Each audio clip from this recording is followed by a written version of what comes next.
வணக்கம். தேர்தல் முடிஞ்சிருச்சு. ஆனா முதலமைச்சர் யாருன்னு இன்னும் தெரியலையேன்னு யோசிக்கிறீங்களா?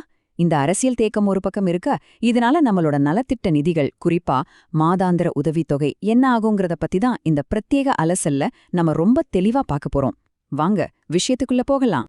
இப்போ எல்லாருடைய மனசுலயும் இருக்கிற மிகப்பெரிய கேள்வி, தேர்தல் முடிஞ்சு 3 நாள் ஆச்சு, ஆனாலும் இன்னும் ஏன் யாருமே முதலமைச்சரா பதவியேற்கல?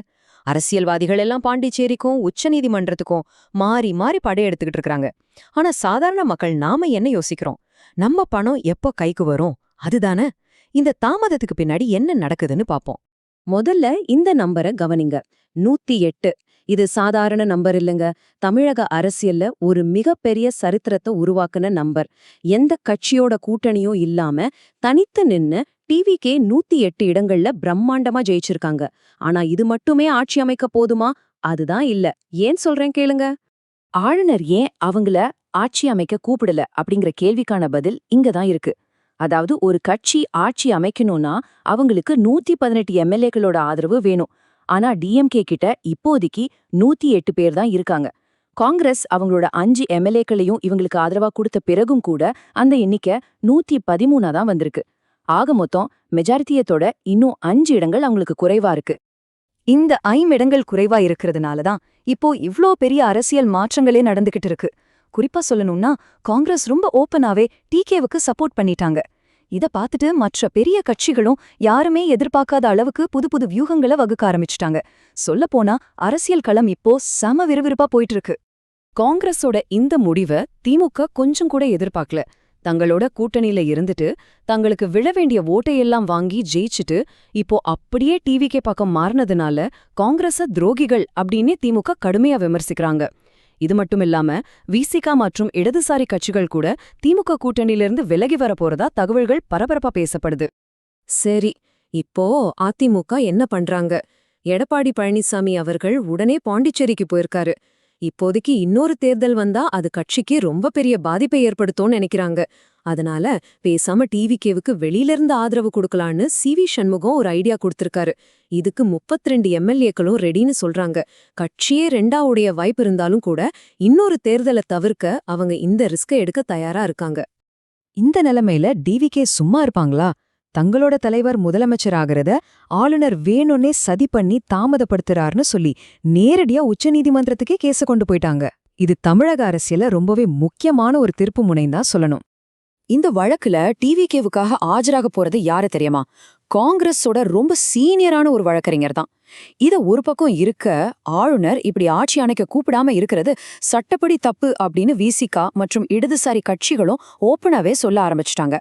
சரிங்க, இந்த அரசியல் சதுரங்க ஆட்டம் ஒரு பக்கம் இருக்கட்டும். இதனால நமக்கு என்ன பாதிப்பு? குறிப்பா உங்களோட பாக்கெட்டே இது எப்படி பாதிக்குதுன்னு பார்க்கலாம். மே மாசம் நமக்கு வரவேண்டிய நலத்திட்ட உதவிகள் ஏன் இன்னும் வரல? இந்த அதிகார போட்டியில சாதாரண மக்களோட பணம் என்ன ஆகும்? இதுதான் இப்போ எல்லாருக்கும் இருக்கிற மிகப்பெரிய கவலை. இப்போ நிறைய பேருக்கு இருக்கிற ஒரு குழப்பம் என்னன்னா, டிவிகேவோட 2500 ரூபாய் மகளிர் உரிமை திட்டம் 59 வயசுக்கு உட்பட்டவங்களுக்கு மட்டும் தானா அப்படிங்கிறது தான். அப்போ 60 வயசுக்கு மேல இருக்கிறவங்களுக்கு என்ன ஆகும்? நீங்க 60 வயசு கடந்தவரா இருந்தா இப்போ நாம பார்க்க போற விஷயம் உங்களுக்கு ரொம்பவே முக்கியம். விஷயத்த நல்லா நோட் பண்ணிக்கோங்க. உங்களுக்கு 60 வயசுக்கு மேல ஆயிடுச்சுன்னா நீங்க முதியோர் ஓய்வூதிய திட்டத்துக்கு, அதாவது ஓஏபிக்கு அப்ளை பண்றத ரொம்பவே நல்லது. ஏன்னா இது அரசாங்கத்தோட ஒரு நிரந்தர திட்டம். நாளைக்கு எந்த கட்சி ஆட்சிக்கு வந்தாலும் சரி, மாறினாலும் சரி, உங்களுக்கு வர வேண்டிய அந்த ஓய்வூதிய பணம் கண்டிப்பா வந்துட்டே இருக்கும். அது காரணத்தை கொண்டும் நிக்காது. மகளிர் உதவித்தொகையை எடுத்துக்கிட்டா ஒவ்வொரு கட்சியும் 1000, 2500, 3000ன்னு விதவிதமா வாக்குறுதி கொடுப்பாங்க. ஆனா பிரச்சனை என்னன்னா, ஆட்சி மாறும்போதெல்லாம் இந்த மாதிரி திட்டங்கள் ஒன்னு தாமதமாகும், இல்லைன்னா மொத்தமா நிப்பாட்டிடுவாங்க. அதனாலதான் சொல்றேன், நம்ம வீட்ல இருக்கிற முதியோர்களுக்கு ஓஏபி திட்டம் வாங்கி தர்றது எப்பவுமே ரொம்ப சேஃபான ஒரு விஷயம்.